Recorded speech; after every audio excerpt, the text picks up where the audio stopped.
Class 12th, exercise 1.13. Suppose the spheres A and B in the exercise 1.12 have identical size. तो जैसे ही हमने इसका पिछला न्यूमेरिकल देखा था कि अब जो मेरे पास स्फीयर्स हैं like sphere A and sphere B they have identical size, तो मतलब साइज सेम है. A third sphere of same size but uncharged, तो हमारे पास एक स्फीयर और है, ठीक है, जो सेम साइज का है बट वो अनचार्ज है. लेट दिस स्फीयर विल भी हम इसे नाम दे लेते हैं सी स्फीयर. अनचार्ज, तो इस पर चार्ज कितना आ गया, सो लेट 3 है, तीसरा है तो Q3 इज इक्वल टू 0. अनचार्ज है तो चार्ज इस पर 0 आ गया. Is brought in contact with the first, पहले हम इसको इन कॉन्टैक्ट विद लेके जाएंगे फर्स्ट के, ठीक है जी, and then brought in contact with the second. अब जब इसे इस कॉन्टैक्ट में लेके गए उसके बाद हम इसे इन कॉन्टैक्ट मतलब इसके साथ कॉन्टैक्ट करा देंगे बी स्फीयर के साथ, and finally removed from both, फिर बाद में इसे सिस्टम से बाहर निकाल लेंगे, ठीक है. So what is the new force of repulsion between A and B. अब जो मेरा चार्ज बचा ए एंड बी पे, उसके कारण मेरी जो न्यू रिपल्शन फोर्स होगी वो कितनी होगी. तो स्टार्टिंग करते हैं. सो एज क्वेश्चन हमें 1.12 में गिवन था कि मेरा जो Q A is equal to Q B, इनका मैग्नीट्यूड कितना था चार्जेस का, 6.5 into 10⁻⁻⁷ coulomb, and distance of separation इसमें था 0.5 मीटर. सो ये कंडीशंस तो हमें 1.12 से मिल गई.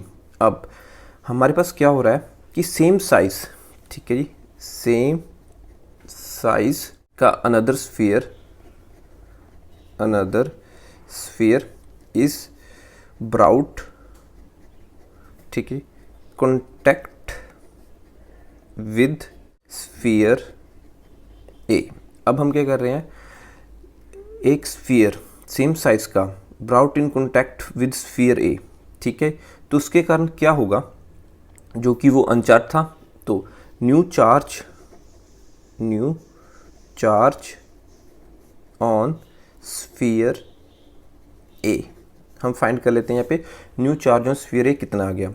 सो देखिए सेम साइज है, they possess equal charges, so same size की वजह से, ठीक है जी, वो पोसेस करेंगे equal charges.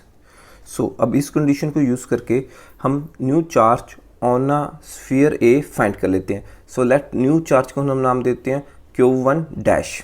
So is equal to, अब देखिए इक्वल चार्ज प्रोसेस करेंगे, so Q1 plus Q3 divided by 2 their arithmetic mean. So Q1 हमारे पास कितना है, 6.5 इंटू 10⁻⁻⁷ प्लस Q3 हमारे पास कितना चार्ज था, 0, सो 0 डिवाइडेड बाय 2. अब इसे फर्दर सिंप्लीफाई करें तो मेरे पास new charge on sphere A comes out to be 3.25 into 10⁻⁻⁷ coulomb बचेगा. एंड नाउ जो मेरा स्फीयर सी था उस पे न्यू चार्ज कितना आ जाएगा, न्यू चार्ज टोटल चार्ज कितना, 6.3. अब ए पे कितना चार्ज बच गया, 3.25, तो बाकी 3.25 कहाँ गया, सी पे. सो हम अब नाम दे लेते हैं इसको भी. अब मेरा Q3 चार्ज हो गया है, उसकी वैल्यू आ चुकी है 3.25 इंटू 10⁻⁻⁷ कूलम. सो यहाँ पे जो मेरा स्फीयर C3 था इसमें भी अब चार्ज कितना आ गया है, 3.25 इंटू 10⁻⁻⁷ कूलम. सो अब इसको हम लेके जा रहे हैं अब बी के साथ कॉन्टैक्ट करने के लिए. सो सेम वे से सिमिलर साइज है, so new charge on B sphere को हम डिनोट कर देते हैं Q2 डैश से.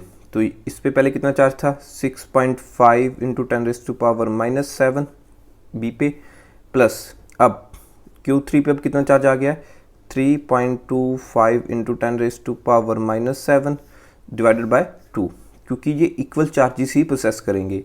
सो अब इन्हें कैलकुलेशन सॉल्व करके देख लेते हैं. तो ये मेरे पास आ जाएगा 4.875 इंटू 10⁻⁷ कूलम.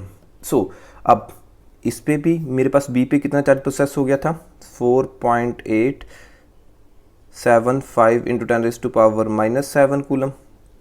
एंड ए पे न्यू चार्ज मेरे पास कितना प्रोसेस हो गया था 3.25 इंटू 10⁻⁻7 कूलम। सो जो मेरा ये स्फीयर था, अब इसको मैंने सिस्टम से बाहर निकाल लिया, तो मेरे पास सिस्टम में अब में दो स्फीयर्स ही बचे हैं ए और बी, उन पे न्यू चार्जेस हमारे पास आ गए हैं। तो हमें फाइंड क्या करनी है, force of repulsion due to this new charges. So force is equal to 1/4πε0, so Q1 dash into Q2 dash upon r square. Clear. तो यहाँ पे हमने नाम दिए था Q1, Q2 एंड Q3 से। ठीक है, सो अब इसे सिंप्लीफाई करके देख लेते हैं। सो 1/4πε0 की वैल्यू 9 इंटू 10⁻9। अब Q1 की वैल्यू मेरे पास कितनी है 3.25 इंटू 10⁻⁻7 इंटू Q2 की वैल्यू जो बी पे था charge 4.875 into 10⁻⁻7। So same R square मेरे पास क्या आ जाएगा, फिर आर स्केयर मेरे पास था 0.5 का स्केयर हम करें तो मेरे पास क्या आता है 0.25। सो इस टर्म को हमने जैसे पहले सॉल्व किया था पिछले एग्जांपल में, दैट इस टर्म को मैं 1/4 की भी कह सकता हूँ, तो 4 ऊपर जाके मल्टीप्लाई हो जाएगा। सो 9 4 ज़ा 36। So F is equal to 36 into 10⁻9 into 3.25 into 4.875 into 10⁻⁻7। So इसे हम फर्दर सिंप्लीफाई करके देख लेते हैं। तो मेरे पास कितना आ रहा है 570.375 इंटू 10⁻⁻5 न्यूटन। तो अब इसमें सिग्निफिकेंट फिगर्स में लिख लूँ तो मेरे पास क्या बनेगा, और सिग्निफिकेंट फिगर में लिखते लिखते इसे मैं राउंड ऑफ भी कर लेता हूँ। लाइक यहाँ पे 7 है तो इसकी नेक्स्ट टर्म एक अप हो जाएगी तो ये मेरा 4 बन जाएगा। सो सिग्निफिकेंट फिगर 5.70 राउंड ऑफ करके 3 की जगह मैं क्या लिख देता हूँ 4 इंटू 10⁻⁻3 न्यूटन। सो फोर्स हमारी कितनी आएगी 5.704 इंटू 10⁻⁻3 न्यूटन।